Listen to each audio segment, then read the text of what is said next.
나는 한 여성이 지닐 수 있는 모든 것을 가졌습니다. 나는 젊고 아름답습니다. 나는 돈도 많고 하루에도 수백 통의 펜레터를 받습니다. 나는 건강하고 부족한 것이 없습니다. 그런데 웬일일까요? 나는 공허하고 불행합니다. 아무 이유 없이 말입니다. 그런데 이 고백이 있은 이후에 얼마 되지 아니하여서 그녀는 침실에서 시체로 발견이 되었습니다. 그녀는 스스로 공허하고 불행하다라는 말을 남겼습니다. 세계에서 가장 인기가 많고 가장 많은 팬레터를 받고 많은 사람들이 우러러 바라보는데, 그런데 공허하고 불행하더라는 것입니다. 도대체 행복은 어디에 있는 것일까요?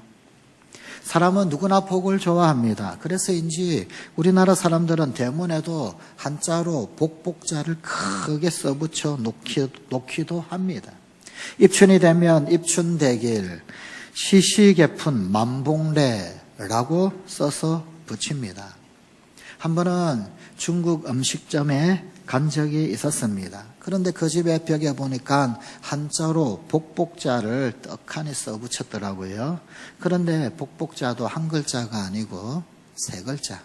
세 글자를 마치 한 글자처럼 그렇게 써붙여 놓았습니다.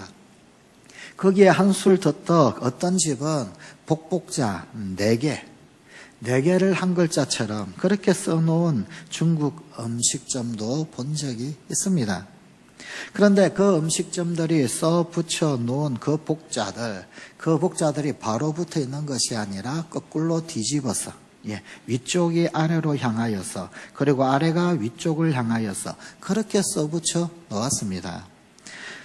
주인에게 물어보니까 하늘에서 복이 마구 떨어지라고 그렇게 해 놓았더랍니다. 중국 사람이나 한국 사람이나 복 좋아하기는 매 한 가지입니다. 문제는 그 복이라고 하는 것이 하늘에서 그렇게 뚝 떨어지는 것일까요? 우리나라 사람들은 전통적으로 복을 수, 부, 귀, 다남이라고 하였습니다. 수, 장수, 오래 사는 것. 부, 부자 되는 것. 귀, 귀하게 되는 것. 존귀하게 되는 것. 다남, 아들을 많이 낳는 것이 복이라고 해왔습니다. 이런 것을 상태적인 복이라고 할 수 있습니다. 그 어떤 상태에 도달하여서 그 어떤 상태가 이루어져서 누리는 복, 상태적인 복이다라고 할 수가 있습니다. 맞습니다. 좋은 것입니다. 복입니다. 오래 사는 상태, 좋은 것 아니겠습니까? 일반적으로 장수는 복입니다. 돈 많은 부자입니다. 이 역시 좋지 않겠습니까? 부자, 좋은 것이지요. 역시 복이 맞습니다. 게다가 높은 자리에 앉았습니다. 존귀합니다. 다른 사람들이 귀인이라고 받들어줍니다. 복이지요. 자녀들까지 많아서 자손의 복이 있다고 합니다. 좋지 않겠습니까? 그러나 가만히 생각해 보면 진정한 복은 아닙니다. 건강은 있는데 명예가 없습니다. 오래 살았지만, 그러나 그 삶의 자국자국마다 비굴함의 흔적뿐입니다. 그 굴욕적이고 부끄러운 생을 더 살아서 무엇하겠습니까? 명예가 없는 건강, 아무 소용없습니다. 절대로 장수가 복이 아닙니다. 명예가 함께 할 때만 장수가 복이 될 수 있습니다. 돈은 있는데 인격이 형편없습니다. 수전노라고 손가락질 받습니다. 그것은 복이라고 할 수 없겠지요. 높은 지위에 올랐습니다. 그런데 덕이 없어서 모든 인간관계가 좋지를 않습니다. 그러면 그 사람도 불행합니다. 또 권세는 있는데 지혜가 없습니다. 이것 역시 복이 되지 못합니다. 자식은 있는데 자식들이 공경하지를 않습니다. 아니, 많은 아들이 있는데 그 아들이 전부 다 깡패 같습니다. 자식들이 전부 부모를 원망합니다. 그렇다면 그 자식이 어떻게 복이 되겠습니까? 그러기에 상태적인 복이 일면 좋은 것처럼 보이지만 그러나 진정한 복은 아닙니다. 진정한 복은 따로 있습니다. 오늘 우리에게 주신 하나님의 말씀은 복 있는 사람을 설명을 하면서 형용사가 아닌 동사로 설명을 하고 있습니다. 복은 그 어떤 상태가 아니라 행위와 관련된 것이기 때문입니다. 복은 하지 말아야 할 것을 하지 아니하고 해야 할 것을 하는 것입니다. 돈 많고 성공하고 출세하고 명예로운 상태에 있다 할지라도 하지 말아야 할 것을 하며 해야 할 것을 하지 않으면 진정한 복 있는 사람이 결코 될 수 없습니다. 복 있는 사람은 마땅히 해야 할 일들을 행하며 하지 말아야 할 일들을 하지 않는 사람입니다. 구약 성경에 기록된 히브리어에서 복이라고 하는 단어는 한 두 가지 단어로 사용이 되고 있습니다. 하나는 바라크라고 하는 복이 있습니다. 또 다른 하나는 아시와르라고 하는 단어가 있습니다. 일반적으로 복을 이야기할 때 바라크라고 하는 단어를 많이 사용합니다. 이 바라크라고 하는 단어가 구약 성경에 약 한 415번 정도 사용이 되고 있습니다. 하나님께서 신적 권위를 가지고 사람들의 선행과 상관없이 내려주시는 복입니다. 이 단어는 사람들의 선행, 즉 착하고 복되게 살든 말든 그와 상관없이 하나님과의 약속관계, 하나님과의 언약관계, 하나님 백성이기 때문에 하나님의 자녀이기 때문에 일방적으로 주시는 복입니다. 그걸 바라크라고 합니다. 우리가 예수님을 믿음으로 구원을 얻습니다. 그런데 예수 믿음으로 얻는 그 구원은 우리의 선행이나 혹은 우리의 그 어떤 노력을 대가가 아니라 전적인 하나님의 선물입니다. 이런 의미에서 우리는 이미 하나님께로부터 엄청난 복을 받은 사람입니다. 또 하나의 복이라고 하는 단어는 아시와르라고 하는 단어인데 이 단어는 구약 성경에서 그렇게 많이 쓰이지는 않았습니다. 44번 정도. 바라크라고 하는 단어가 415번 쓰였다면 44번 정도 쓰인 이 아시와르는 아마 그 10분의 1 정도 불과하게 사용되었을 단어입니다. 이 아시와르라고 하는 이 단어는 하나님과의 관계 속에서 우리가 가진 삶의 자세, 우리가 가진 삶의 태도로 인하여서 복된 사람의 모습을 만들어내는 것, 그것을 의미합니다. 하나님께서 일방적으로 주시는 복, 바라크가 아니라 내가 어떻게 사느냐, 우리가 어떻게 사느냐에 따라서 얻을 수도 있고 혹은 아니면 얻지 못할 수도 있는 그런 복이 아시와르라고 하는 복입니다. 오늘 우리에게 주신 하나님의 말씀 가운데 나타나는 복은 바라크라고 하는 복이 아닌 이 두 번째 아시와르의 복입니다. 오늘 본문 1절에 복 있는 사람이 등장합니다. 여기 이 복 있는 사람이라고 하는 표현을 히브리어 원어로는 아슈레이라고 하는 말을 쓰고 있습니다. 아슈레이, 복 있는 사람. 이 아슈레이가 아시와르라고 하는 단어에서 온 것입니다. 복 있는 사람, 아슈레이. 하나님의 말씀에 순종하는 행동으로 복 있는 사람이 될 수 있음을 강조하고 있는 것입니다. 오늘 우리에게 주신 하나님의 말씀은 받은 복으로 그것이 정말 진정한 복이 되게 하는 삶, 그것이 중요하다라는 사실을 강조하고 있습니다. 우리는 이미 복 있는 사람입니다. 복 받을 사람이 아니라 복 받은 사람입니다. 우리에게 하나님이 언약하신 그 바라크의 복이 있는 사람입니다. 그러나 우리의 복은 그저 바라크의 수준으로만 머물면 안 됩니다. 복 받은 사람으로서 마땅히 복이 있게 살아야 합니다. 상태적인 복만이 아닌 진정한 복이 있는 바라크만이 아닌 아시와르의 복 있는 사람이 되어야 합니다. 그렇다면 아슈레이, 복 있는 사람은 어떻게 살아야 합니까? 첫째로 그 생각이 복되어야 합니다. 오늘 본문 1절입니다.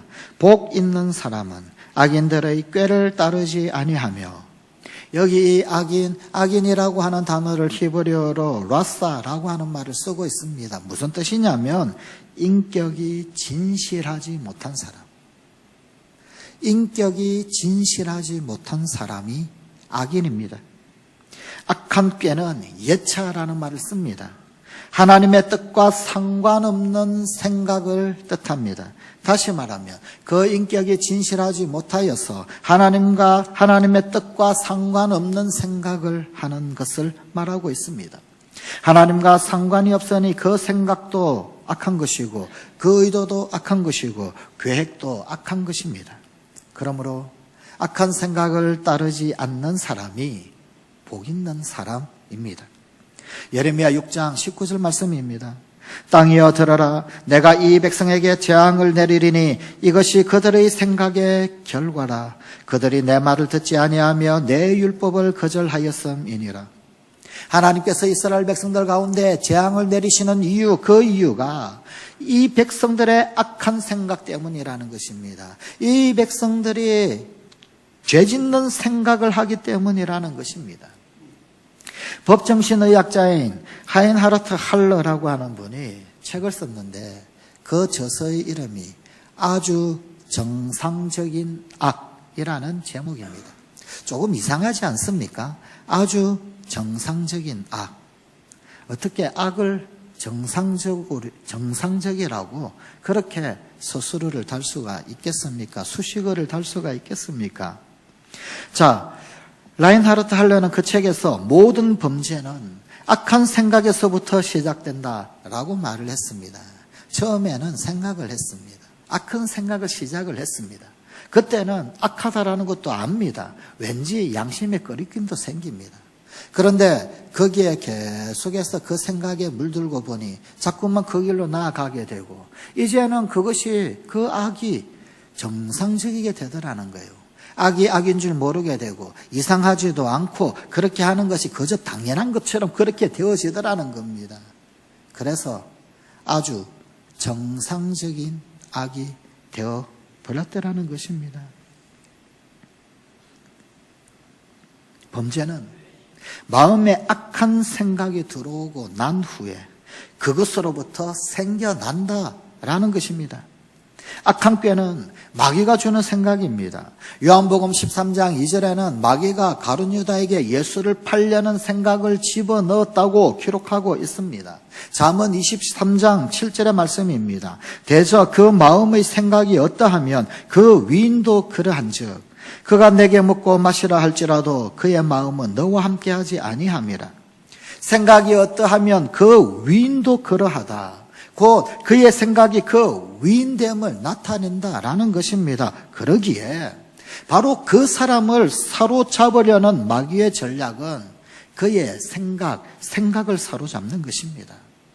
그러므로 성관가족 여러분, 생각을 잘 관리합시다.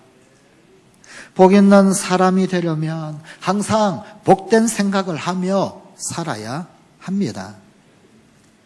둘째로 진정한 복 있는 사람은 그 행동이 복되어야 합니다. 계속되는 본문 1절입니다. 죄인들의 길에 서지 아니하며, 여기 이 죄인은 히브리어로 하타임이라는 말을 쓰는데 목표를 맞추지 못한 사람을 뜻합니다. 그 죄인은 목표를 맞추지 못한, 목표가 틀려버린 그런 사람입니다. 하나님의 뜻에 맞춰 살아야 하는데 하나님의 뜻에 맞춰 살지 않는 사람이 죄인입니다. 말씀대로 살지 않고 자기 기준에 맞추어 사는 자가 죄인입니다. 복 있는 사람은 죄인들의 길에 서지 않습니다. 선다, 그 길에 선다라고 하는 것은 행동을 의미합니다. 악한 꾀가 생각이라고 한다면 죄인의 길에 서는 것은 행동을 의미합니다. 머리의 생각을 몸으로 나타내는 것, 그것이 행동입니다. 행동은 육체를 도구로 삼습니다. 좋은 것을 보면 가지고 싶은 욕망이 생기지요. 배가 고프면 먹고 싶은 욕망이 느껴집니다. 그런데 이것을 육체가 그대로 따라서 실행을 하는 것입니다. 육체는 편리하고 좋은 것을 사모하게 되면서 그러면서 그대로 이 육체가 실행을 하여 죄악의 길에 서게 합니다. 그러므로 복 있는 사람은 멸망으로 인도하는 길로 가지 말아야 합니다. 그 길에서 돌이켜 생명이 기다리는 길로 가야 합니다. 셋째로 그 자리가 복되어야 합니다. 계속되는 본문 1절입니다. 오만한 자들의 자리에 앉지 아니하고, 여기 이 오만한 자는 히브리어로 레침이라는 말을 씁니다. 무슨 말이냐? 하나님을 조롱하며 업신여기는 자, 레침입니다. 오만한 자는 하나님이 없다고 생각하는 사람들입니다. 하나님이 어디 있느냐? 하나님이 어디 계시냐? 하나님을 업신여기고 하나님을 만홀히 여기고 조롱하는 사람, 죄를 짓고도 하나님이 없다고 회개하지 아니하는 사람, 하나님이 없으니 그 완악한 마음을 그대로 가지고 있는 사람들입니다. 오만한 자들은 하나님을 무시하면서 살아갑니다.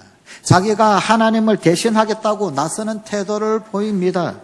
자기 생각과 판단이 절대적이어서 다른 사람들의 말에 귀를 기울이지 않습니다. 뿐만 아니라 그들은 함께 모여서 수근수근거립니다. 빈정댑니다. 아유, 저 바보들 하나님이 없는데 뭐 하나님이 도대체 어디 있다고 저러고 있는지 그렇게 모여 수근거리며 빈정댑니다. 그러므로 복 있는 사람은 오만한 사람과 어울리지 말아야 합니다.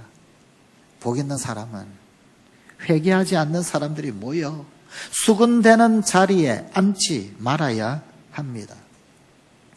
꾀가 길이 되고 길이 자리가 됩니다. 오늘 본문 가운데서 악인들의 꾀를 따른다라고 하는 이 표현 쓸 때 할라크라고 하는 단어를 썼는데, 이 따르다, 할라크는 또 다른 한 가지의 뜻, 걷는다라고 하는 뜻이 있습니다. 그 생각을 따라가게 되면 생각이 그 자체로 그냥 머물러 있는 것이 아니라 그 길을 걷게 되어 있더라는 겁니다. 걸어가게 되어 있더라는 겁니다. 생각이 그 자체로 머물러 있는 것이 아니라 행동으로 연결됨을 말해주고 있습니다. 즉 생각은 행동을 낳고, 행동은 습관을 낳고, 습관은 영원한 인격을 형성하여 행과 불행을 가르는 것입니다. 정신과 의사인 윌리아드 가이리는 자신을 비하시키는 사람은 마치 진흙을 갖고 노는 어린아이와 같다라고 말했습니다. 어린아이가 진흙을 가지고 놀 때 처음에는 손만 더럽혀집니다. 그런데 나중에 조금 시간이 지나면은 소매가 더러워지고 옷이 더러워지고 종국에는 마침내 온몸이 더러워지고 맙니다. 이와 같이 해서는 안 될 생각을 가지고 살아가는 것은 결국 마침내는 온몸을 더럽힐 뿐만 아니라 온 영혼을 더럽히고 생을 파멸시키게 됩니다. 중국에 전해져 내려오는 이야기입니다. 나라가 어지러울 때 한 재상이 그만 그 벼슬자리에서 물러났습니다. 이런 혼탁한 시국에, 그리고 이런 어지러운 세상에서 정치가 무슨 소용이며 다스리는 것이 무슨 소용인가? 시골에 내려와 농사를 짓고 살았습니다. 그런데 왕이 그를 귀하게 봤습니다. 좋게 여겼습니다. 사신을 보냅니다. 심부름꾼을 보냅니다. 신하를 보내어서 다시 돌아와 벼슬을 하라고 했습니다. 그랬더니 그 재상이 안 하겠다고 극구 사양을 하고, 그리고는 사신이 다 돌아가고 난 다음 귀가 더러워졌다. 귀가 더러워졌다고 냇가에 가서 귀를 닦았습니다. 씻었습니다. 다른 데는 씻지 않고 세수는 안 하고 그저 귀만 닦았습니다. 그때 소에게 물을 먹이려고 지나가던 농부가 있었습니다. 그 이상한 모습을 보고 왜 제대로 씻지 않고 세수는 하지 않고 귀만 닦고 있습니까? 그렇게 물었습니다. 그러자 재상이 듣지 말아야 할 소리를 들어서 귀를 닦는다, 그렇게 말을 했습니다. 그러자 소에게 물을 먹이려고 왔던 그 농부가 소에게 물을 먹이지는 않고 그냥 지나가 버리는 것입니다. 재상이 그 사람을 불러서, 아니 소에게 물을 먹이려 와놓고는 왜 소에게 물을 먹이지 않고 그냥 가느냐 물었습니다. 그 농부가 그 더러운 물을 소에게 먹일 수 없어서 그냥 간다. 그렇게 대답하더랍니다. 성관가족 여러분, 왜 악인들의 꾀를 따릅니까? 왜 죄인들의 길에 섭니까? 왜 오만한 자들의 자리에 앉습니까? 왜? 진정한 복을 누리지 못했을까요? 진정한 복 있는 사람은 악인들의 꾀를 따르지 아니하며 죄인들의 길에 서지 아니하며 오만한 자들의 자리에 앉지 않습니다. 넷째로 결국 진정한 복 있는 사람은 행복의 근원이 하나님의 말씀에 있다라는 사실을 믿고 그 말씀대로 사는 사람입니다. 본문 2절입니다. 오직 여호와의 율법을 즐거워하여 그의 율법을 주야로 묵상하는도다. 여기 묵상을 뜻하는 단어가 히브리어 하가라고 하는 단어가 쓰였습니다. 묵상 그러면 어떤 생각이 드십니까? 묵상 그러면 그저 단순히 조용히 마음에 새기는 것, 그 뜻을 깊이 한번 새겨보는 것, 보통 그렇게 생각을 합니다. 그러나 여기 하가라고 하는 단어는 그저 단순히 조용히 마음에 되새긴다 그런 뜻이 아닙니다. 이 하가라고 하는 말의 원래 뜻은 힘을 다하여 정신을 집중해서 에너지를 쏟아서 소리 내어서 읽는 것을 말합니다. 소리를 내 혀 위에 올려놓은 것, 그 읽는 그것을 내 입술에 올려놓고 그리고는 그것을 되풀이해서 새기며 읽는 것을 말합니다. 말씀을 귀중히 여기고 말씀대로 살겠다라고 하는 그 의지를 표현한 것입니다. 누가복음 11장 28절입니다. 하나님의 말씀을 듣고 지키는 자가 복이 있느니라. 계시록 1장 3절입니다. 말씀을 읽는 자와 듣는 자와 그 가운데 기록한 것을 지키는 자는 복이 있나니. 복 있는 사람은 자기 자신의 경험이나 혹은 자신의 지식 위에 그 인생의 기초를 세우지 않습니다. 복 있는 사람은 하나님의 말씀을 기준으로 삼고 그 말씀을 따라 사는 사람입니다. 이런 사람은 어떠한 인생의 풍파가 와도 어떤 인생의 어려움이 닥쳐온다 할지라도 결코 그 앞에서 무너지지 않고 견고하게 자신의 사명을 감당해 냅니다. 리빙스턴은 아프리카 선교를 할 때 참 어려움이 많았습니다. 얼마나 많은 좌절이 있었고 얼마나 많은 시련이 있었는지 모릅니다. 그를 위협하는 환경들로 가득 차 있는 곳이었습니다. 한번 영국에 돌아왔을 때 어떤 기자가 질문을 했습니다. 당신은 어떻게 그 어려운 환경을 이겨내면서 어려운 일을 감당하고 있습니까? 이 질문에 리빙스턴은 이렇게 대답을 했습니다. 저는 두 가지 하나님의 약속을 믿습니다. 하나는 세상 끝날까지 나와 함께 하겠다라고 하는 약속입니다. 그리고 또 다른 하나는 내가 고아와 과부같이 버려두지 않겠다 하신 하나님의 약속입니다. 이렇게 대답했다고 합니다.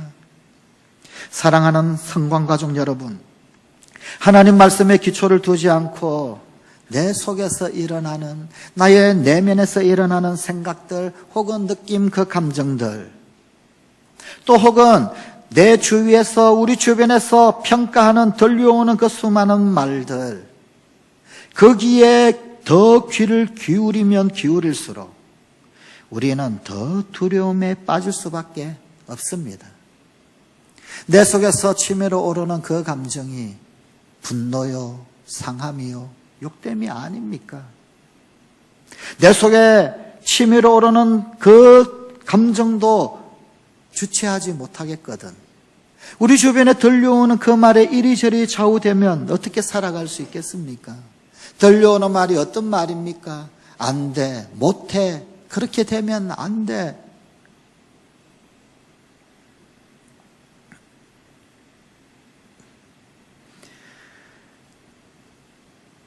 그 말에 귀를 기울이면 기울일수록 우리 속에 두려움만 쌓이게 되어 있습니다.